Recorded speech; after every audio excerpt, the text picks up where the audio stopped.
자, 이번에는 우리가 월별 캘린더에 대해서 같이 알아보도록 할 겁니다. 월별 캘린더라고 하는 거는 그 격자 모양으로 해서 날짜가 표시된 달력을 얘기하는 건데요. 그 격자 모양이라고 하는 거는 여러분이 이미 보셨던 그리드 뷰라고 하는 게 있었어요. 그죠? 격자 모양으로 보여주는 뷰가. 그리고 그리드 뷰라고 하는 거는 선택 유제시고, 그거는 그리드 뷰라고 하는 그 안에 들어가는 각각의 아이템들이 선택할 수 있는 형태이기 때문에 선택 유제시라고 한다. 그리고 선택 유제시라고 분류하는 이유는 어댑터라고 하는 걸 쓰기 때문이다.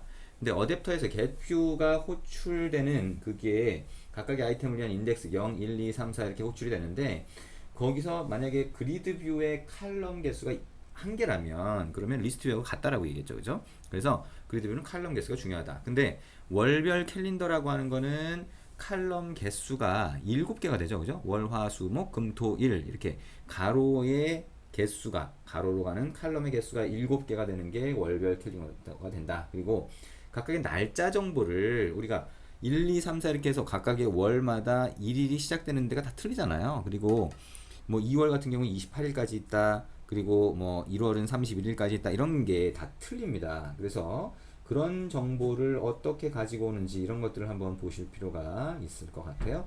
근데 그런 것들을 만들려면 코드가 좀 많아지게 됩니다. 그래서 그 코드를 일일이 다 만드는 거는 좀 비효율적이고요. 그렇게 코드를 미리 만들어 놓은 거를 그 샘플 프로젝트 파일로 제공을 합니다. 근데 샘플 프로젝트 파일로 제공을 하는 거는 여러분이 나중에 앱에다가, 실제 앱에다가 올리실 때는 필요한 거를 커스터마이징 할 수 있게 가장 기본적인 걸 넣어 놓은 거예요. 그래서 그걸 이용해서 여러분이 뭐 메모 앱이라든가 이런 거에 들어가는 월별 캘린더 화면을 직접 구성하실 수가 있습니다. 자, 그러면 좀 전에 얘기한 것처럼 직접 하나씩 구성하는 것보다 이건 만들어져 있는 샘플 프로젝트를 설명하면서 가는 게 좀 더 나을 것 같아요. 그래서 책에서 제공하는 샘플 프로젝트 소스를 뭐 예를 들면 사용자 폴더의 다운로드 폴더 밑에다가 풀어놨다라고 전제를 두고, 자, 여기서 한번 가져와 보겠습니다. 자, 파일, 자, 임포트라고 하는 게 가져오기죠. 자, 그래서 여기 보시면 general에 existing projects into workspace라고 되어 있습니다. 자, 여기 누르고 next 누릅니다. 자, 그러면 여기서 browse라고 하는 거 누르면 select root directory에서 browse를 누르면 여러분이 선택을 할 수 있죠. 자, user라고 하는 게 지금 이 사용자인데요. 이 PC의 사용자 계정인데 여기에 다운로드에다가 미리 풀어놨습니다. 다운로드 폴더가 보니까 자, 샘플 캘린더 month view라고 하는 챕터 4 안에 들어가 있는 그런 프로젝트 파일이 있네요. 자, 이거를 선택을 하고 확인을 누른 다음에 여기 보시면 copy project into workspace라고 하는 게 있어요. 이걸 체크하시면 아까 어디에다가 풀어놨건 간에 이쪽으로 복사를 합니다. 여러분의 워크스페이스 폴더로 복사해서 만들어주기 때문에 이걸 체크하시고, 근데 대신 워크스페이스 폴더 안에 풀어놓으면 안 됩니다. 원래 가져온 거를, 딴 데 있는 거를 이거 체크해서 복사를 하시면 됩니다. 피니시 누르면 뭐 여러분도 뭐 이미 많이 해보셨을 것 같아요. 자, 이렇게 만들어집니다. 자, 샘플 캘린더 먼스 뷰라고 만들어지죠. 근데 혹시 이렇게 임포트를 했을 때 여기 에러 표시가 되는 경우가 있을 거예요. 그럼 선택하고 오른쪽 마우스 버튼 눌러서 프로퍼티스 가보면 여기는 앱 컴팻 v7이라고 하는 거에 X 표시가 가 있는 게 있을 겁니다. 가끔씩. 자, 그러면 그 경우에는 어떻게 하냐라고 하면, 자, 여기는 project.properties라고 하는 거 에러 표시가 막 날 거예요. 그러면 이 project.properties라고 하는 거를 선택을 하고 여기에 보시면 여기 두 번째 줄 있죠? 자, 주석이 있는 거 말고 보면 두 번째 줄이 있는데 여기 app compat v7이라고 하는 거를 여기서 지정을 하고 있는데 얘가 잘못 지정이 되거나 이클립스 안에 있는 안드로이드 개발 환경이 잘못 인식하고 있는 거거든요. 그럼 이걸 선택하고 백스페이스 같은 거 눌러서 일단 삭제를 합니다. 그리고 컨트롤 S 눌러서 저장해 보죠.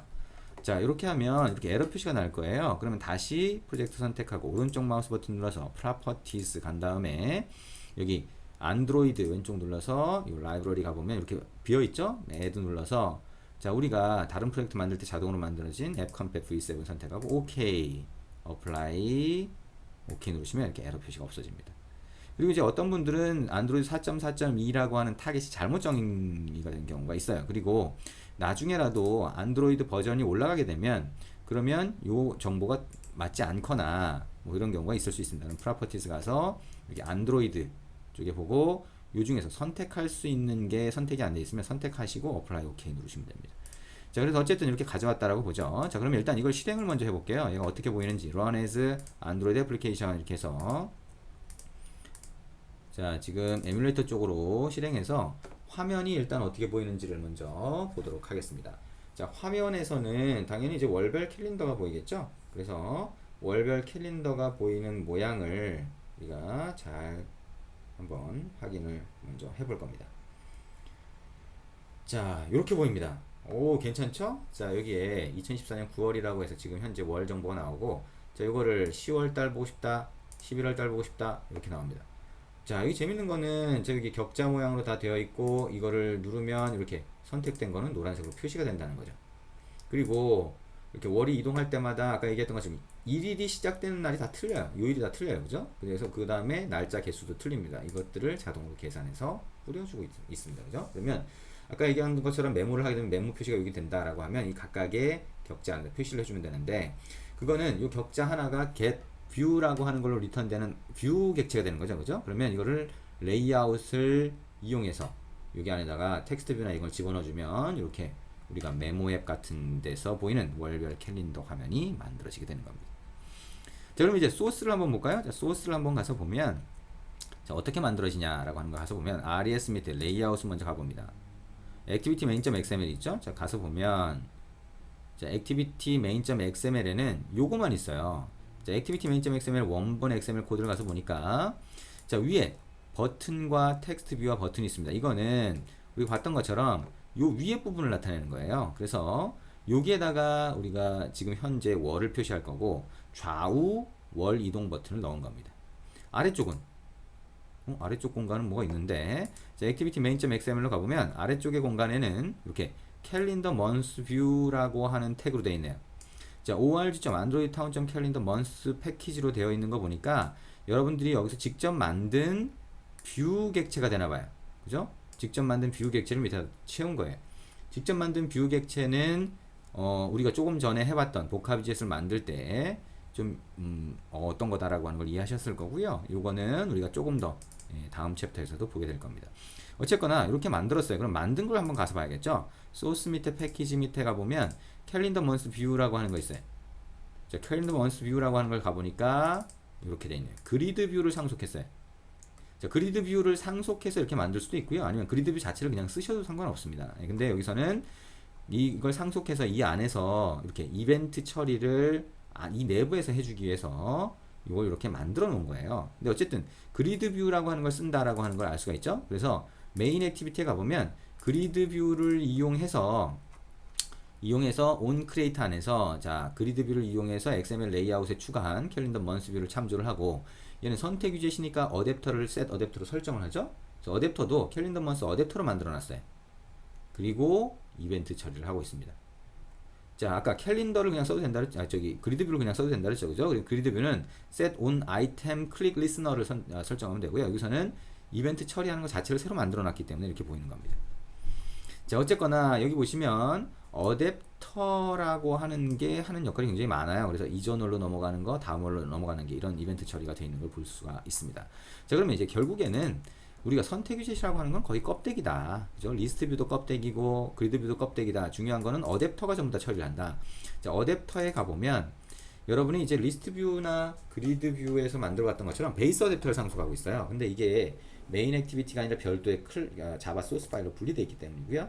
그래서 좀 다르게 보일 수 있는데, 어쨌든 똑같습니다. 베이스 어댑터를 상속을 했고, 그러면 뭐가 돼요? 이 안에서 데이터를 관리하죠. 데이터는 먼스 아이템이라고 하는 배열로 들어가 있어요. 그죠? 그 다음에 여기 밑에 이제 좀 내려가 보면 뭐 코드가 좀 많아요. 근데 우리가 어댑터에서 제일 먼저 봐야 될 거, 카운트라고 하는 걸 봐야 됩니다. 몇 개가 들어있냐? 자, 그리드가 몇 개의 아이템으로 구성되어 있냐라고 하는 건데, 7은 칼럼의 개수예요. 여기 있는 것처럼 칼럼의 개수를 7개로 만들어 놓은 거죠. 그리고 최대 있을 수 있는 세로 줄은 6줄이 됩니다. 하나, 둘, 셋, 넷, 다섯, 6개가 되는 거죠. 그래서 7 곱하기 6이 되는 겁니다. 자, 그다음에 중요한 건 뭐예요? getView 메소드가 됩니다. getView에서 뭘 리턴해 주느냐에 따라서 우리가 각각의 격자에 보이는 모양이 결정되는 거죠. 모양을 보니까, 자, 여기서 month item view라고 하는 걸 만드네요. 아, month item view라고 하는 게 뭘까? 그죠? month item view라고 하는 게 뭔데, 여기서 month item view라고 하는 걸 만들어서 리턴을 해줬네? 라고 볼 수가 있죠. month item view라고 하는 걸 한번 가서 볼까요? month item view라고 하는 거 보면 텍스트 뷰를 상속했어요. 아, 이거 그거군요. 리니어 레이아웃을 우리가 상속해서 리니어 레이아웃에 XML 레이아웃에 버튼과 아까 뭐예요? 타임 피커라고 하는 걸 넣어서 하나의 리니어 레이아웃을 만들고 XML 파일을 만들고 그 다음에 리니어 레이아웃을 상속한 뷰를 만들었듯이 이건 단순히 텍스트 뷰만 상속한 거예요. 이거를 아까 얘기하는 것처럼 이 각각의 아이템에 텍스트 뷰 여러 개를 넣고 싶다 그러면 리니어 레이아웃을 상속하게 하고 별도의 XML 레이아웃 파일을 정의한 다음에 여기다 인플레이션해서 설정해 주면 되는 거죠. 여기서는 일단은 그냥 텍스트 뷰 하나만 그냥 보여주는 겁니다. 그죠? 날짜 정보만 보여주는 거예요. 이렇게. 그래서 이렇게 간단하게 되어 있고 여러분이 리니어 레이아웃을 상속하게 하면 이전에 해봤던 것처럼 그렇게 각각의 아이템에 여러 개의 데이터를 보여줄 수 있다라고 볼 수 있습니다. 그래서 어댑터에서는 그런 작업을 해주는 거고요. 여기서 사실 이제 캘린더에서 필요한 부분은 아까 얘기한 것처럼 일일이 무슨 요일에 시작하냐, 그죠? 그 다음에 각각의 월별로 날짜 개수가 몇 개냐라고 하는 거를 알아야 됩니다. 자, 이게 어쨌든 캘린더입니다. 그런 것들이 자, get first day라든가 이런 메소드가 정의가 여기 돼 있어서 거기서 전부 다 계산을 해줍니다. 그래서 월별 캘린더에는 이런 것들이 필요하다라고 하는 거 잘 보시면 됩니다. 이걸 갖다 쓰시면 되고요. 아까 얘기한 것처럼 각각의 아이템에 일자 아이템에 좀 여러 가지 데이터를 넣고 싶다 그러면 아까 같이 정의를 해서 사용을 하시면 됩니다. 수고하셨습니다.